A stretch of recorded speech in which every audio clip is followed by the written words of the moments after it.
assombrados, eu sou Ana Paula e vou contar um relato para vocês. O mistério da criança no sítio.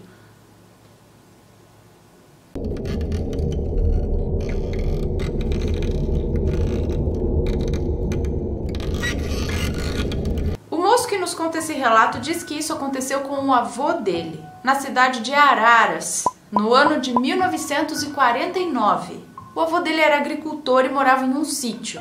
E algumas vezes ele, o irmão mais novo dele e um vizinho saíam para jogar baralho na casa dos amigos. E esses amigos não moravam tão perto, porque no sítio não é assim igual na cidade, uma casinha do lado da outra. É uma casa lá, aí você anda numa estradinha de terra, você vai chegar na casa do outro fulano, aí você vai andar outra estradinha de terra, você vai chegar na casa do outro fulano, e assim é. E tudo sem energia elétrica. O avô e o tio-avô dele, o irmão do avô, né? Eles tinham por volta de 30 anos de idade. E esse vizinho, que ele vai chamar aqui de João, tinha uns 10 anos a mais, então ele tinha por volta de 40 anos. Em uma certa noite, eles estavam voltando de um carteado lá que eles tinham ido, e segundo o avô dele já passava da meia-noite. Ele e o João vinham carregando um lampião para iluminar o caminho, naquela escuridão do sítio. E eles vinham tranquilamente andando por uma estradinha de terra ali, iluminada pelo lampião, quando eles começaram a escutar som de passos atrás deles. Gente, tá passando helicóptero aqui em cima.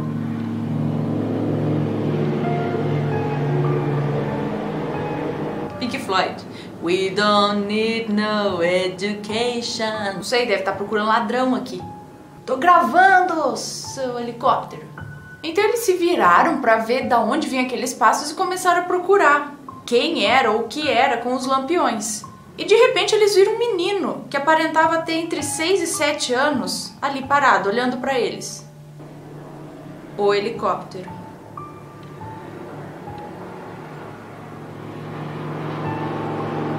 Vai descer aqui em casa!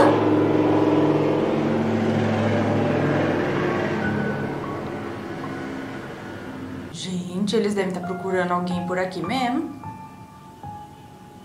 Credo. E logo eles pensaram que o menino estava perdido e perguntaram onde ele morava. E o garoto apontou para um lado e falou: mora ali numa casinha. O avô dele conta que eles não viram a casinha, mas também estava muito escuro. Então eles decidiram ajudar a criança, é óbvio. O João disse: eu levo a criança, vão indo vocês na frente que daqui a pouco eu alcanço vocês. Beleza. Então o avô e o tio dele continuaram o caminho. Depois de caminhar um bom tempo, eles pararam e perceberam que o João já era para ter alcançado eles, ele estava demorando muito. Então eles resolveram voltar o caminho porque pensaram que o João podia ter se perdido. Então eles começaram a retornar, mas retornaram um pouco, quando o João apareceu correndo em direção a eles, apavorado. E o João dizia: vamos embora, vamos sair daqui. O João passou por eles feito louco e ó, deu no pé, desesperado, assombrado. O avô e o tio, avô dele, o avô e o irmão do avô, foram correndo atrás do João, mas só conseguiram alcançar ele na hora que ele chegou em casa. O cara deu no pé dali. Quando chegaram na casa dele, eles perguntavam pro João o que aconteceu. Mas o João só dizia, ainda quase chorando: por que vocês fizeram isso comigo? Por que vocês fizeram isso comigo? Por que vocês me deixaram ir lá? E depois disso, ele apenas pediu para que os amigos fossem embora e entrou na casa. Então o avô e o tio-avô dele ficaram preocupados, porque eles sabiam que o João era homem valente, era homem acostumado a andar por aí de madrugada, no meio do mato.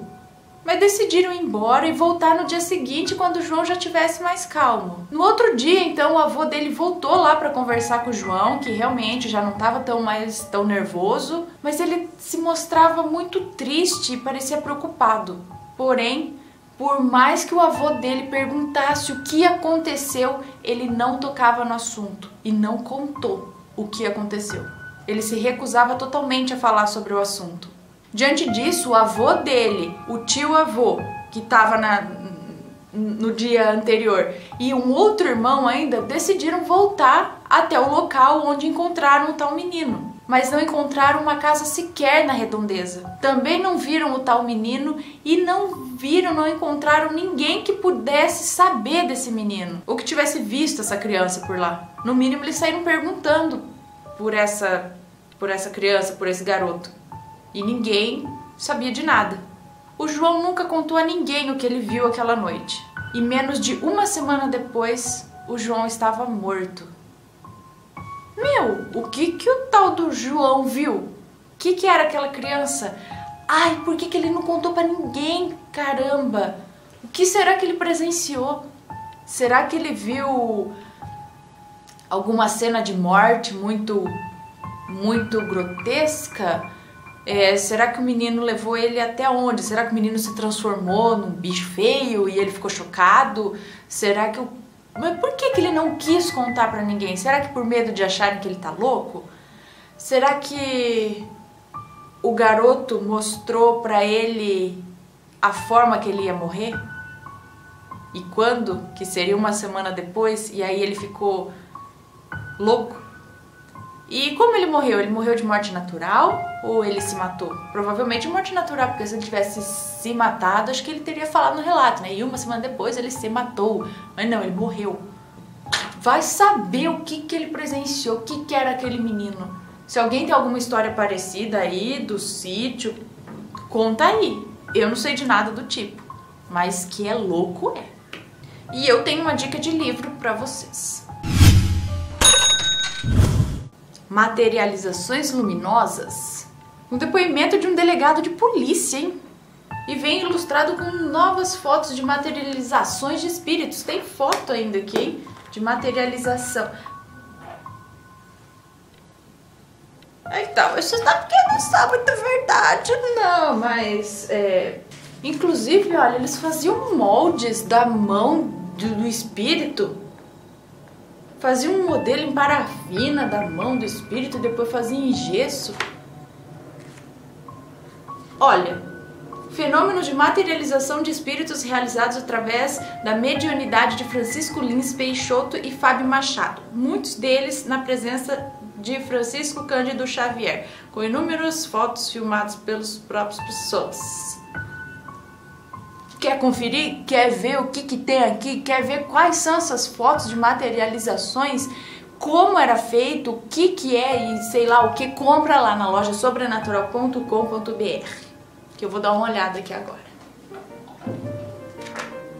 E se você gostou desse relato, deixa o seu joinha aqui embaixo, se inscreve no canal se ainda não é inscrito, siga a gente no Instagram, no Snapchat, no Facebook, no Twitter. A gente também tem um Patreon, se quiser ajudar a gente e ser o nosso patrão, temos um Patreon.